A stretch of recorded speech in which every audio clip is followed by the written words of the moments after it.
Hello दोस्तों, स्वागत करते हैं आप सबका अपने YouTube channel Mithila law study में। दोस्तों, हम लोग इतिहास पढ़ रहे थे। इतिहास में हम लोग मध्यकालीन भारत पढ़ रहे थे और मध्यकालीन भारत में हमने फर्स्ट अरब आक्रमण, फर्स्ट तुर्क आक्रमण, मोहम्मद गजनी का आक्रमण, मोहम्मद गौरी के आक्रमण की चर्चा की थी। उसके बाद हम लोगों ने देखा था कुतुबुद्दीन ऐबक ने दिल्ली सल्तनत की स्थापना की 1206 ईस्वी में और 1210 ईस्वी में उसकी मृत्यु हो जाती है। लेकिन कुतुबुद्दीन ऐबक की कुछ विशेषताएं जो कि मैंने बताया था कि मैं आपको बताऊंगा कि कुतुबुद्दीन ऐबक की क्या क्या जो एग्ज़ाम के प्रोस्पेक्टस से बहुत ही ज़रूरी है, एग्ज़ाम के व्यू से बहुत ही ज़रूरी है, वो है। देखिए, पहला बात, जो कुतुबुद्दीन ऐबक था उसे 3 अन्य नामों से जाना जाता था, क्योंकि कुतुबुद्दीन ऐबक के द्वारा पूरे कुरान को कंठस्थ याद कर लिया गया था। इसे उसे कुरान खान के नाम से जाना जाता था। कुतुबुद्दीन ऐबक लोगों के प्रति बहुत ही लिबरल रहता था, लोगों की बहुत ही मदद का भाव रखता था। इसे उसे हातिम ताई के नाम से जाना जाता था। और कुतुबुद्दीन ऐबक पहले बहुत ही गरीब था, गुलाम था, लेकिन रूलर बनने के बाद अर्थात शासक बनने के बाद उसने क्या किया, उसने जो उनसे दान मांगने आते थे उसे लाखों का दान दिया करता था, जिस कारण उसे लाख बख्श रूलर भी कहते हैं। जीवन काल को 3 भागों में बांटते हैं, ठीक है। पहला, 1192 से लेकर के 1206 ईस्वी तक वो गौड़ी के प्रतिनिधि के रूप में कार्य किया।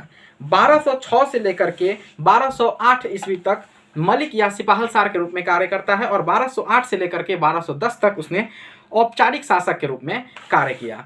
उसे अब हम लोग यही जानेंगे कि कुतुबुद्दीन ऐबक के कंस्ट्रक्शन वर्क क्या क्या थे। देखिए, सबसे पहला कुतुबुद्दीन ऐबक द्वारा क्या किया गया कि जब अजमेर के शासक, अजमेर में चौहान वंशों का शासन था, तो चौहान वंश के एक राजा थे जिनका नाम था विग्रह राज चतुर्थ, जिन्हें विसल देव के भी नाम से जानते हैं। उनके द्वारा अजमेर में एक स्कूल की स्थापना की गई थी, अर्थात विद्यालय की स्थापना की गई थी। उस विद्यालय का नाम था सरस्वती कंठावरण। क्या नाम था? सरस्वती कंठावरण। कुतुबुद्दीन ऐबक ने इसका पुनर्निर्माण करवाया। क्या किया? पुनर्निर्माण करवा करके इस 2.5 दिन की झोपड़ा नामक मस्जिद में बदल दिया। और यहाँ पंजाब शाह संत की याद में एक उर्स लगता है, अर्थात मेला भी लगता है, ठीक है। दूसरा, इसका कंस्ट्रक्शन वर्क क्या था कि दिल्ली में कुव्वतुल इस्लाम मस्जिद का निर्माण कुतुबुद्दीन ऐबक के द्वारा कराया गया। दिल्ली में कुव्वतुल इस्लाम मस्जिद का निर्माण कुतुबुद्दीन ऐबक के द्वारा करवाया गया। तीसरा, इन द मेमोरी ऑफ सूफी संत कुतुबुद्दीन बख्तियार काकी, अर्थात सूफी संत कुतुबुद्दीन बख्तियार काकी के याद में कुतुबुद्दीन ऐबक के द्वारा कुतुब मीनार का निर्माण करवाया गया। कुतुब मीनार की अगर हम लोग बात करें तो कुतुब मीनार टोटल 5 तल का है, 5 तल्ला का है। पहला तल के निर्माण अर्थात नींव जो है वो कुतुबुद्दीन ऐबक के द्वारा डाली गई थी, लेकिन दूसरा, तीसरा और चौथा मंजिल का निर्माण किसके द्वारा? इल्तुतमिश के द्वारा करवाया गया था। लेकिन चौथा मंजिल क्या हुआ कि बिजली गिरा, बिजली गिरने के कारण चौथा मंजिल क्षतिग्रस्त हो गया। तो चौथे मंजिल और 5वें मंजिल का पुनर्निर्माण फिरोज शाह तुगलक की बात हम लोग करेंगे आने वाले लेक्चर्स में। तुगलक डायनेस्टी के शासक थे फिरोज शाह तुगलक, काफ़ी महान शासक थे जिन्हें दिल्ली सल्तनत का अकबर भी कहा जाता है, उनके द्वारा करवाया गया।